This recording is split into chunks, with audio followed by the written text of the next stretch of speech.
حسین رسول اللہ کی شریعت کا نام حسین ہے، حسین قرآن کی تفسیر کا نام ہے، حسین حقانیت کا نام ہے، حسین صداقت کا نام ہے، حسین امانت کا نام ہے، حسین قیادت کا نام ہے۔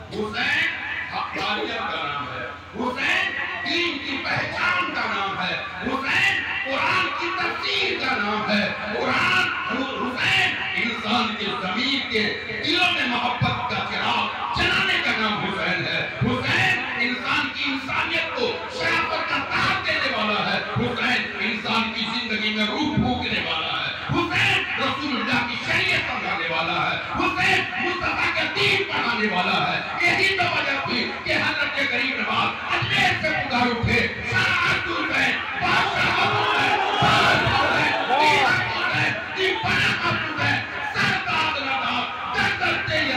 حقا کے بنا لا الہ الا اللہ۔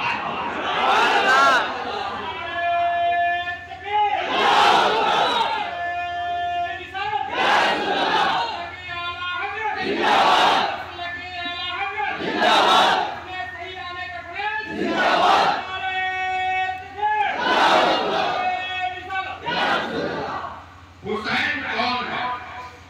آج صرف دو بات بتا دی۔ حسین کس کا نام ہے؟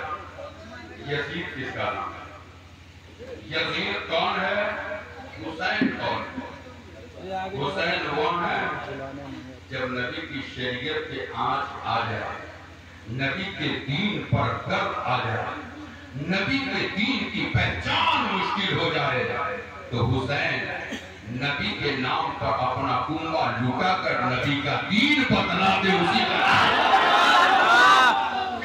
ہونے والا ہو۔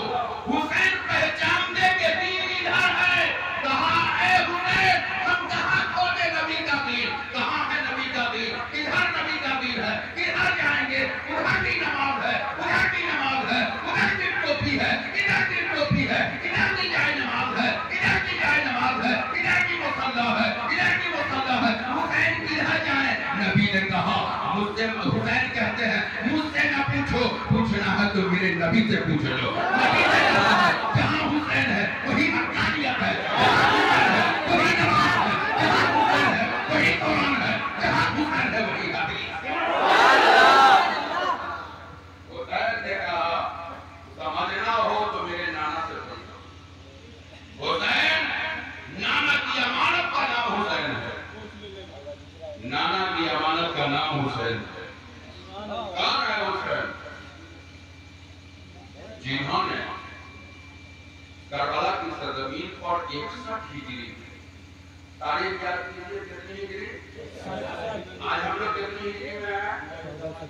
1446 یاد بھی کچھ رکھیے تاکہ حسین کا کردار بھی رہے، کم سے کم یہ پتہ چلے کہ ہم لوگ کس ہجری میں چل رہے ہیں۔ 1446 ہجری، اور یہ واقعہ کتنا پرانا ہے؟ 61 ہجری، 61 گھٹائیے 46 میں دیکھئے کتنا سال پرانا واقعہ ہے، کتنی پرانی تاریخ ہے کربلا کی۔ حضرت امام حسین کربلا کی سرزمین پر کیوں گئے؟ کیا ضرورت آئی کہ حسین کو کربلا جانے کی؟ کیا سبب تھا حسین کو کربلا پہنچنے کی؟ کیا غرض تھی انہیں کربلا جانے کی؟ کیا حسین کو پتا نہیں تھا کہ شہادت کے جام پلائے جائیں گے؟ کیا حسین نہیں جانتے تھے کہ میرا سر قلم کر دیا جائے گا؟ کیا حسین کو نہیں پتا تھا کہ خون کے دھارے بہائے جائیں گے؟ کیا حسین کو نہیں معلوم تھا میرا کنبہ لوٹا جائے گا؟ کیا حسین کو نہیں پتا تھا کہ بازو کاٹے جائیں گے؟ کیا حسین کو نہیں معلوم تھا کہ 10ویں محرم کو کربلا کی سرزمین پر میرے نبی کا کلمہ پڑھنے والا کربلا میں شہید کر دے گا؟ حسین بھی کن پر، حسین کی ماں بھی کن پر، حسین کے بابا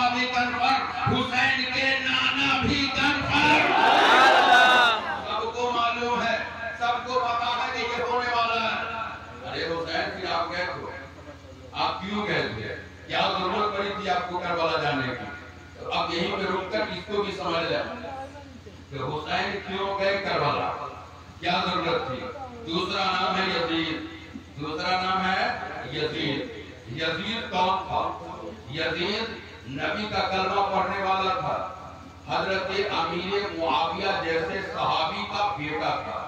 امیر معاویہ صحابی ہیں، انہی کا نالائق بیٹا جس کا نام تھا یزید، حضرت امیر معاویہ کے وصال کربلا کے بعد اسی حکومت کے تخت پر یزید وراجمان ہو گیا، اور حکومت کے تخت پر بیٹھنے کے بعد اس نے بیعت کے لیے اعلان کر دیا کہ اب مسلمانوں کا امیر، مسلمانوں کا امام اب یزید ہو گیا ہے۔ کون ہو گیا ہے؟ یزید۔ یہ یزید کون ہے؟ کون سی کرسی پر بیٹھا ہے؟ امامت کی دو قسم، اس کو یاد رکھیے گا، امامت کی دو قسم، ایک ہے امامت صغرا اور ایک امامت کا نام ہے امامت کبریٰ۔ صغرا، امامت صغرا کس کو کہتے ہیں؟